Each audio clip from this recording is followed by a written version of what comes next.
I experienced Jew hatred on countless occasions. For example, when I was almost 6 years old, Gamal Abdel Nasser, the president of Egypt, had just died. When he passed away, as often happens in the Middle East, people take to the streets to engage in all sorts of feverish lamentations and so on. And as people were proceeding down my street, one of the most conspicuous chants was, "Death to Jews, death to Jews." And this is as a 5-year-old boy, almost 6. That stunned me. Mom, why are they screaming death to Jews? What do we have to do with this? It is exceedingly refreshing to hear from professors who are outspoken and on the right side of history.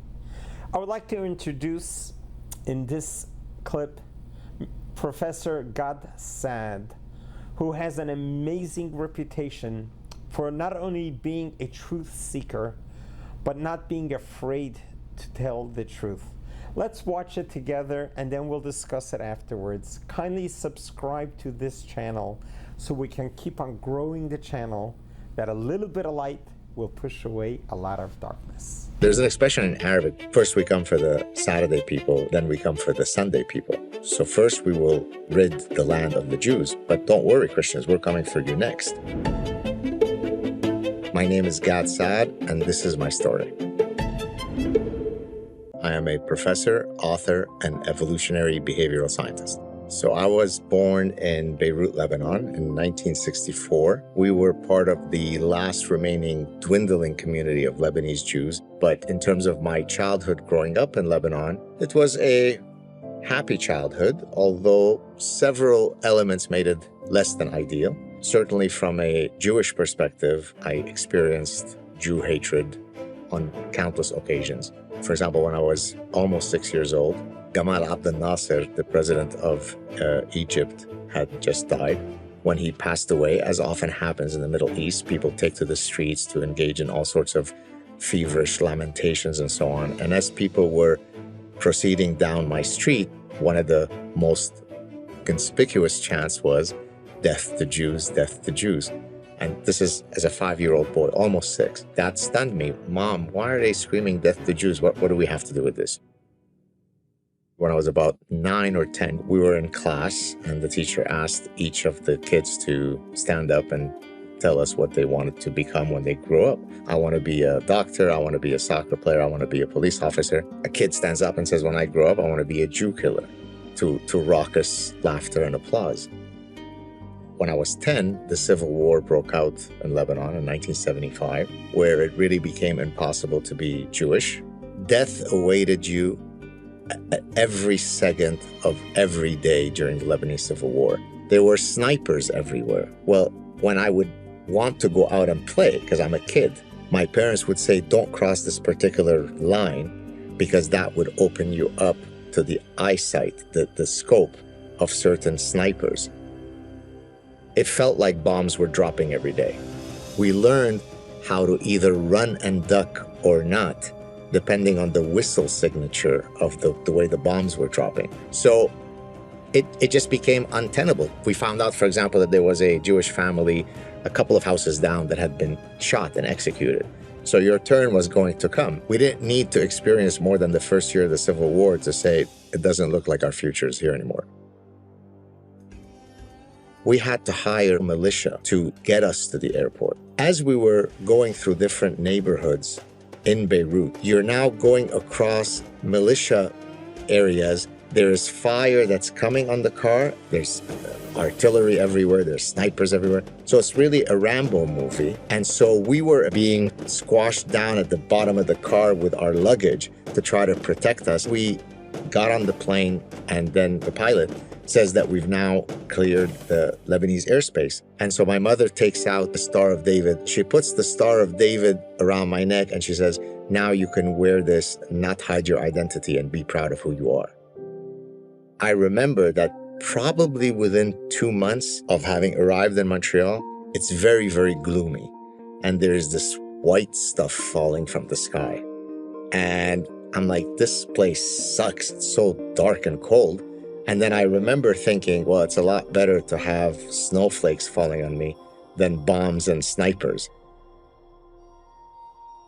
So Lebanon was a Christian majority country. Today, Lebanon is a majority Muslim country. There's an expression in Arabic, first we come for the Saturday people, then we come for the Sunday people. The Saturday people are the Jews. So first we will rid the land of the Jews. But don't worry, Christians, we're coming for you next, right? And so once Islam comes in, it's very, very hard to stop it. Of course, there are millions of Muslims who are peace-loving. There's good and bad in every religion. But we're talking about an ideology. So now all of the super smart politicians that are scratching their heads and are saying, where's the Jew hatred coming from? If you allow entry into your country of hundreds of thousands, if not millions of people that say have endemic Jew hatred as a definitional trait of their societies. Now, how do I know that it's endemic? Well, I lived it. But other than that, we have this thing called data that allows us to know if what I'm saying is true. So take, for example, Pew surveys. They've done surveys of responses to Jews in Islamic countries. Of the polled people, 95 to 99% are exhibiting Jew hatred. So now, does it take a super fancy professor to guess that if you allow hundreds of thousands of such folks to come in, what will happen to Jew hatred in that host society? Will it go up? Will it stay the same? Or will it go down? Who knows? It's impossible. It's a mystery. Well, is it really? I'm a professor at the John Molson School of Business, which is part of Concordia University.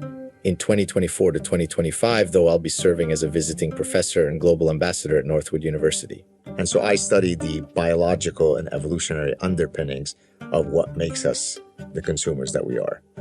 The faux victimhood that you hear happening in the West, I can't take seriously because people who've really had victimhood stories know that this is nonsense. Being misgendered at Wellesley College is probably not something that you should be crying for more than a second about, given what other people have gone through. So for example, Ayaan Hirsi Ali has the right to tell a story of victimhood. The fact that you come from a line of indigenous people that in 1739 had a treaty that the French government violated doesn't give you the right to whine. I think some of the staunchest defenders of the Western tradition are immigrants, because the person who's born in Huntington Beach and who's only surfed and his biggest worry is where to get my next burrito doesn't understand that that's not the default way in which reality exists. Much of societies throughout history have been littered with autocracy and pain and rivers of blood and persecution and subjugation. And so it takes usually the immigrant who has sampled from the larger buffet of societies to come to the United States and say, wow, what a miracle you guys have. And boy,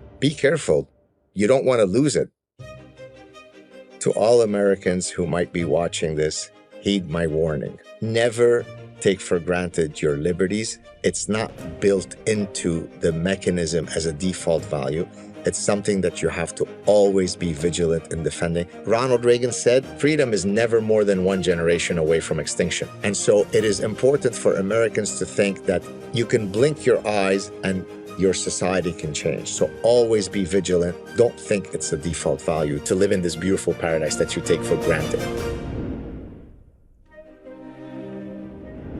Thank you for watching this video. If you'd like PragerU videos to remain free, please consider making a tax-deductible donation.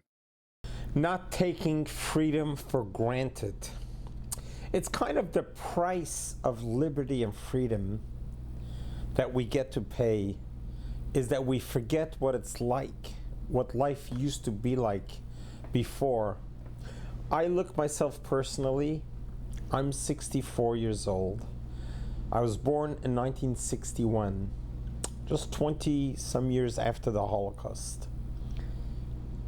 I have no clue what life was like in Europe until I met Holocaust survivors, until I learned and I studied of what happened during World War II.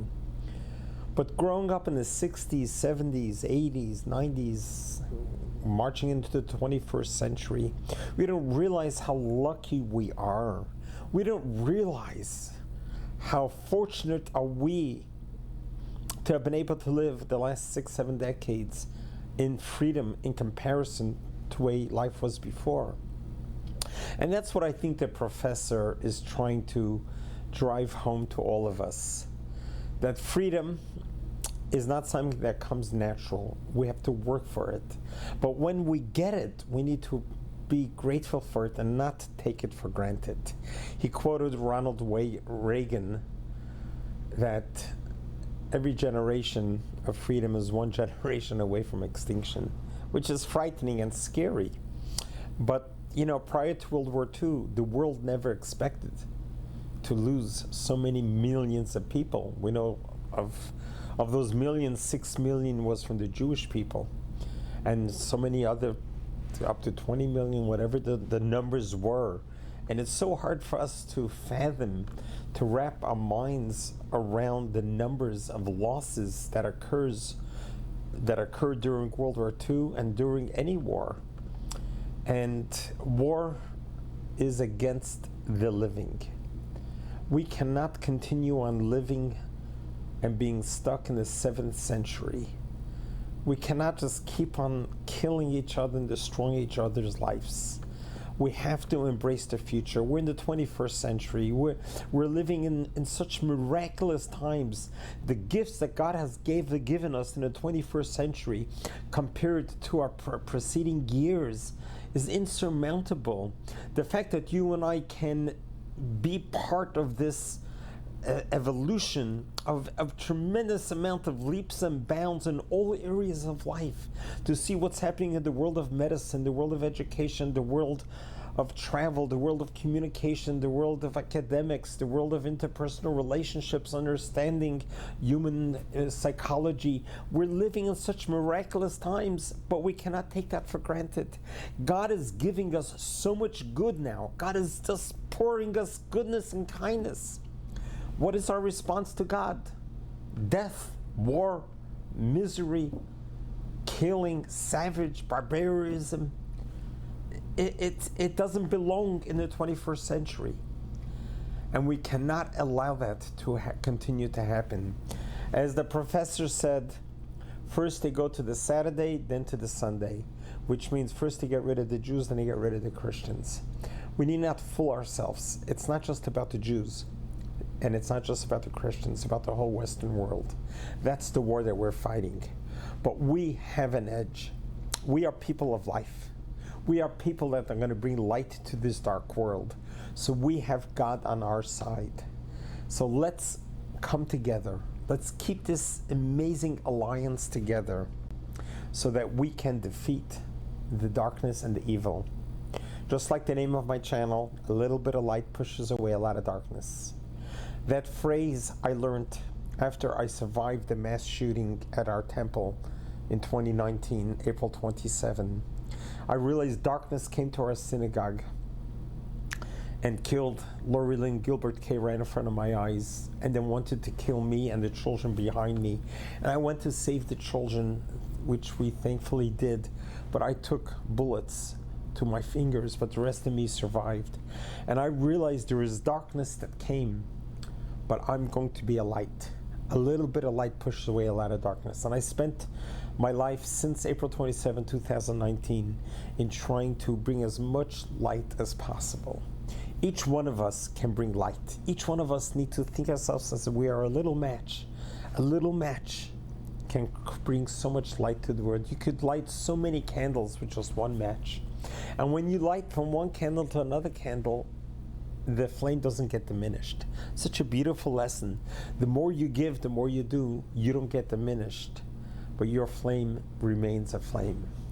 Let's pray and we hope for greater and better times. God bless you. God loves you.